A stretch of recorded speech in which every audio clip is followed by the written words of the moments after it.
later about Hurricane Laura, which is coming ashore, it looks like, as a Category 5. We're also going to be talking about the Republican convention, but some breaking news out of Wisconsin. The Wisconsin Attorney General now says that Jacob Blake, according to investigators, had some sort of knife on him when police shot him 7 times. Does that change anything? You know, it changes the dynamics slightly. We have reports from the Attorney General saying that the victim might have been headed towards an object that he could have been used to harm officers, but what it doesn't say is whether or not the object was in his hand, whether it was in his car, and it still does not negate the fact that he was shot in the back, and officers may not have any kind of justification if he had not yet gotten to that weapon. So it changes the dynamics somewhat, but it still leaves us with more questions than answers. Yeah, and I think a lot of people out there are still sort of wondering, okay, even if he did have, it looks like, according to some reports, maybe there was a knife inside the car. He apparently didn't have it on him at the time that he was shot, and he had his back turned towards the police, so it wasn't as if he was lunging at them. Where does this investigation go in your estimation? What are the sort of questions that have to be answered? Who should be conducting this investigation? Well, who should be conducting the investigation is open to question. The Attorney General for Wisconsin, it's not atypical for the top law enforcement officer for a state to get involved in a case like this because local jurisdictions, they may be have connections to cops, they may be impartial, or they may be seen as impartial or not impartial. So it's not unusual for the AG to step in. But when you have an Attorney General that's making this assertion and leaving itself open to so many other questions, that begs an outside investigation. And from what I've been able to discern, the Justice Department is looking at this case and may get involved. So the questions that we want answered are, was the knife in or was it in or not in his hand? What led up to the shooting? Did the officers issue any commands that he failed to order or failed to heed? And whether or not they feared for their life in the fact that he was moving away from them when he was shot. So pretty soon we'll also probably get a toxicology report as a standard here. There may be some reports of substances in his system. It typically, in the cases like these, the momentum goes from something really bad happened to the facts slowly emerge, and then the defense ends up trying to figure out if the victim might have been responsible for his own demise. That happened in the George Floyd case. It's happened in virtually every other police shooting where we've gotten some more information, usually from the defense, that the victim might have had a hand in his own demise. We're talking with Joe Williams from U.S. News and World Report. This is a special live edition of Quick Hits News. And Joe, I'm not sure I've ever seen a news night quite like with this one. Besides the information, the news coming out of Wisconsin, 2 people, of course, were killed last night by a armed vigilante who I guess was somehow taking it upon himself to somehow protect businesses and open fire on 2 people. He's now been charged with murder. We have what looks like a Category 5 hurricane, which is starting to make landfall in Texas. We're going to be trying to talk to Storm Chaser Gage Shaw coming up in just a little bit. But Joe, back to Wisconsin, how does all of this cut politically in your estimation? I mean, again, we have the arrest now of somebody who shot and killed 2 people last night. You have the investigation into police in Kenosha. Where does all of this play politically in your estimation? Well, it all looks pretty bad at this hour. I mean, keep in mind, you also have boycotts by the Milwaukee Bucks, who are up 3-1 in a playoff series against the Orlando Magic. They boycotted the game, and as part of their boycott, they came out and made a statement. Basically, one of their demands is having the Wisconsin State Legislature come back into session to get some things resolved. So that's on the screen. The Milwaukee Brewers also took the night off in solidarity with their NBA brothers. So the pressure is on the Attorney General, who is making assertions that leave more questions than answers. And Tony Devers has called up the National Guard. He's the governor. He's called up the National Guard to try to keep order. So all of this is against the backdrop of the Republican National Convention, where the overarching theme has been law and order and trying to keep people safe. And you have a situation in Wisconsin where a vigilante who was reported to be in the front row at a Trump rally is reported to be the person who was shot. Now, even setting all of the political machinations aside, you still have a police department that shot a man under questionable circumstances. Whether he was armed or unarmed kind of is irrelevant at this moment because he was shot in the back moving away from police. You have an armed vigilante who gunned down 2 people and shot a couple of more and walked right into the scene of the demonstrations, walked right back out past law enforcement who were looking and checking reports of somebody having been shot. he has got his rifle slung over his shoulder, and he's walking past police cars with lights and sirens going on, trying to figure out what just happened.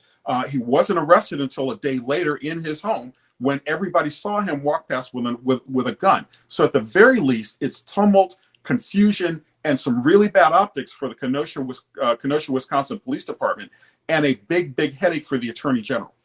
I agree 100%. And in fact, I mean, I was shocked when I saw that video of the 17-year-old civilian, I suppose, but as you mentioned, a Trump supporter who had that AR-15 and decided that he himself was going to try to somehow enforce some sort of public safety by opening fire on people. And so he's facing now charges of first-degree murder. Joe, what does it do in terms of racial tensions? And I mean, so many people are looking for ways that our country can somehow come together, but it feels like, I mean, it's splitting apart even more.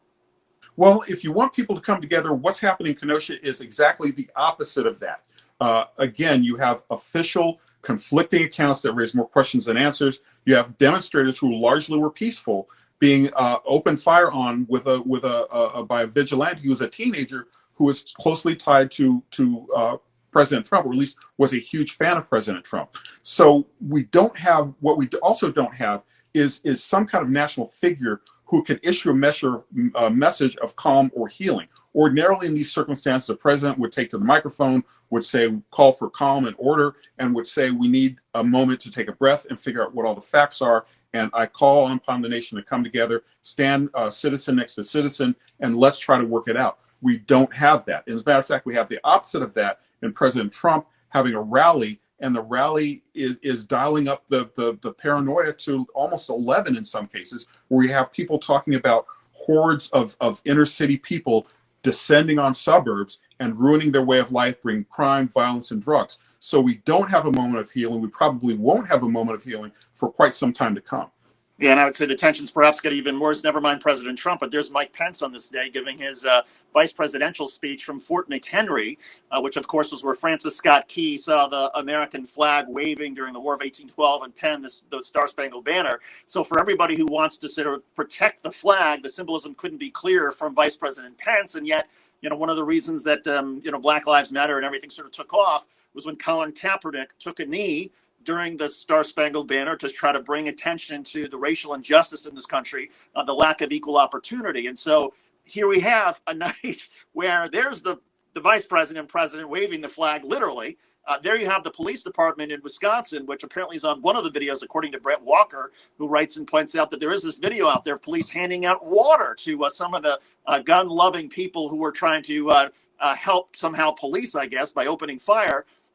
And everyone is trying to sort of make some sense of it. Well, the only thing that we're missing are the locusts, coming sweeping down from, somewhere in the plains, because we've got a convergence of some serious national issues. Because a lot of people would point to climate change as the reason why this hurricane is so strong. Others would talk about the subtext behind Mike Pence's chosen place to deliver his speech, in that Francis Scott Key was an active slaveholder and worked against it, and worked against manumission, and was very much on the side of slaveholders and people who founded the country on the backs of chattel slavery. So the subtexts are just amazing, and it almost makes my head explode, because we've got all these things happening at once and no clear way out of them. And certainly, I mean, you talk about biblical proportions of it all. I mean, never mind the locusts, and you mentioned the hurricane, which we're going to try to talk to Gage Shaw, a storm chaser in Texas, who's actually now along the border of Louisiana in just a couple of minutes. You have sports leagues canceling games. We're going to talk to Mike Yam in just a few minutes about that. The political convention, fires in California. I mean, any one of these stories, it feels like, any one of these stories on its own would be a huge national story, and they're all coming together. Well, yeah, it almost breaks your brain. But I think, again, if we're going to leave on an optimistic note, or we're going to talk about some optimism here, we do have a nation that is quite resilient, even though we've faced huge challenges before, and we've got a series of them ahead of us right now.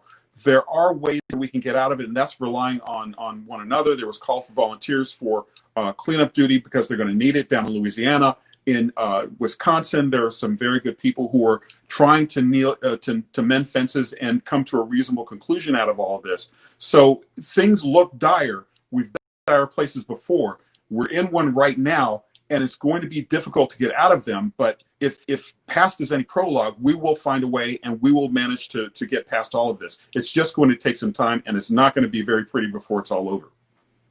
So well said. Joe Williams with U.S. News and World Report. You can catch him literally. You can see his columns every week. You can also catch him at least once a week on Quick Hits News, which is our normal broadcast that we publish at 5 p.m. It's a recorded broadcast where we go to terrific journalists like Joe to talk about the big stories across the United States and around the world. Joe, I'm going to let you go. Thanks so much for doing this. I appreciate it. In just a couple of minutes, we're going to try to dial up Mike Yam, who is another regular on Quick Hits News, to talk about what's happening with the sports leagues, the NBA and the Milwaukee Brewers deciding to cancel their games. But I first want to, I was having a little trouble a little while ago trying to bring in Gage Shaw, who was literally along the Louisiana-Texas border. He is a storm chaser who is literally right in the middle of everything that's happening there in terms of this hurricane. And so I'm going to try to invite him and see if we can get to him to give us an update on what is happening where he is. When I talked to him about 25 minutes ago, the outer rain bands were getting more intense. The wind gusts were certainly picking up. And I can tell you that a Category 5, if you're trying to keep track, a Category 5 hurricane means that you have winds that are at least 156 miles per hour. The wind gusts that they were picking up from Hurricane Laura, at least as of a couple of hours ago, were 145.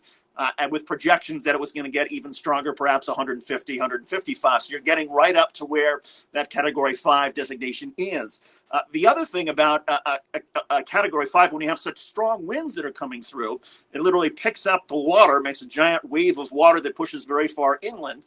And there was discussion that the wave of water would be at 20 feet tall, which of course would submerge all the coastal roads and would cause sort of flood damage as far as 15 miles inland.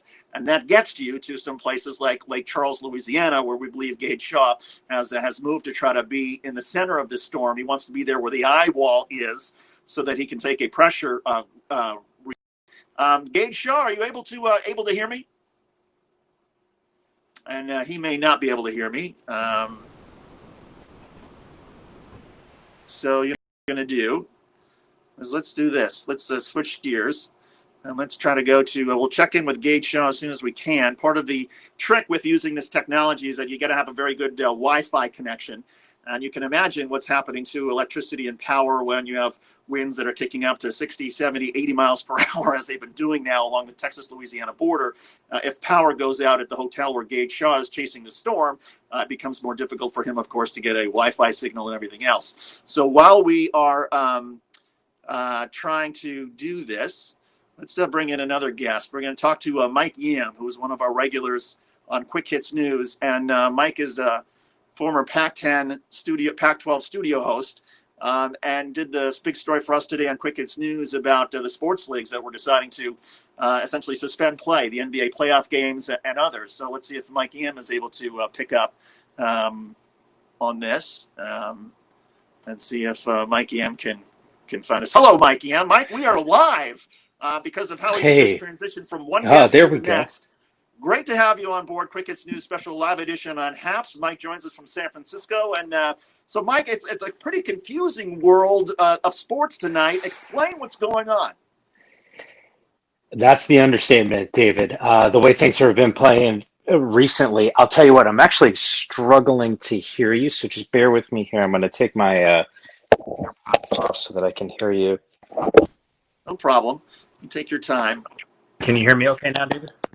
Yes, I can hear you fine. Okay. So we're adjusting on the fly here as we're doing this live. You're right. I mean, this is wild. I'd heard just part of your conversation with Joe, and I think one of the things that resonates from your conversation with him is we have all these major news stories right now that are kind of converging. And I felt like for a good stretch of this calendar year, it's been all about COVID, and that hasn't gone anywhere. But you talk about the social unrest right now in the country and how it's affecting a lot of different teams in sports leagues. And that's, I know why we're having this conversation right now, but you're talking about 2 Major League Baseball teams that decided, 4 teams, 2 games today that decided not to play. And it was a story that we did on Quick Hits today, but it's amazing how things have transformed, where the Toronto Raptors and the Boston Celtics were in conversations yesterday about possibly boycotting game one of their second round series, which was set to be tomorrow.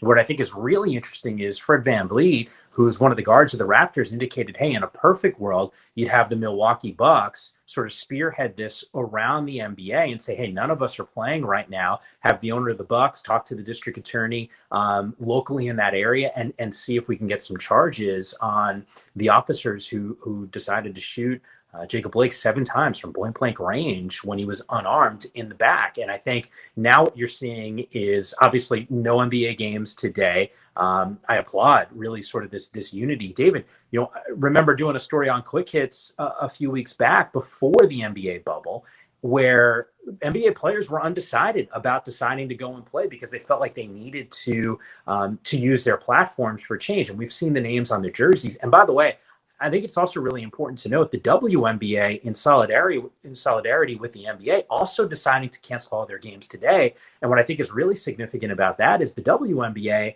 and the players in that league have been way ahead of the curve on this. And it's a league that's 80% Black women that are in that league making their mark and taking a stand right now. So I think it's really important that they're also included in this narrative.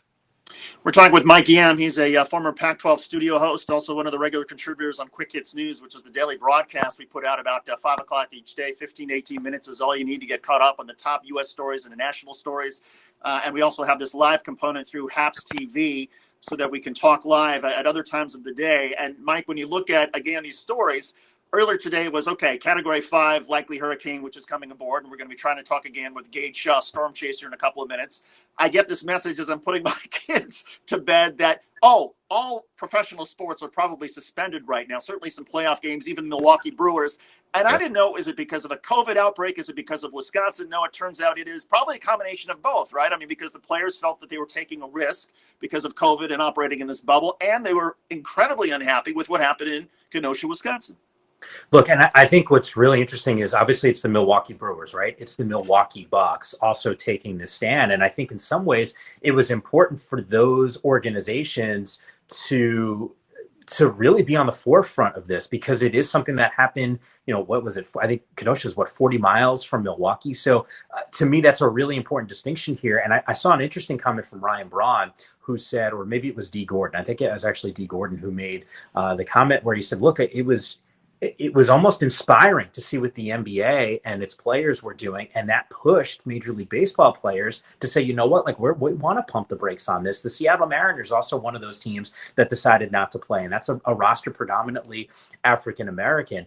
I think what's really important here, David, from an NBA perspective and a WNBA perspective, is the fact that those leagues are inside of a bubble. And I would have to imagine, I have some friends that are actually covering the NBA right now, so they're in that bubble. But I would imagine the conversations that are happening are so much more heightened right now because you got all these players converged in one location. That's not what the norm is. So now all of a sudden these guys are interacting on a regular basis. To have, Chris Paul, who's the head of the players union, be able to pull Russell Westbrook into, sort of a room before their game. And then those two guys are talking and then you can galvanize. Now the Bucks met separately. If I'm not mistaken, they actually still might be meeting right now, or that meeting might be concluded, because I think the biggest question, David, right now is, what's next? Okay, you decided not to play. What are the asks? What are you hoping to do to affect change? And I don't know if they have that answer yet, but I think it was important for them to say, you know what, like this is enough. I mean, LeBron James, who is not active on social media, I saw his tweet. He does not tweet, and he doesn't tweet during the season. It was a curse word, we're done with this. Like, I'm sick of this, basically, is what the gist of it was. I think these players are doing the best that they can to try to take a stand and force some change. Mike, I was talking to Joe Williams about it. There was some late breaking news out of Wisconsin when at least the Wisconsin Attorney General somewhat controversially put out the information that, Jacob Blake had a knife perhaps in the car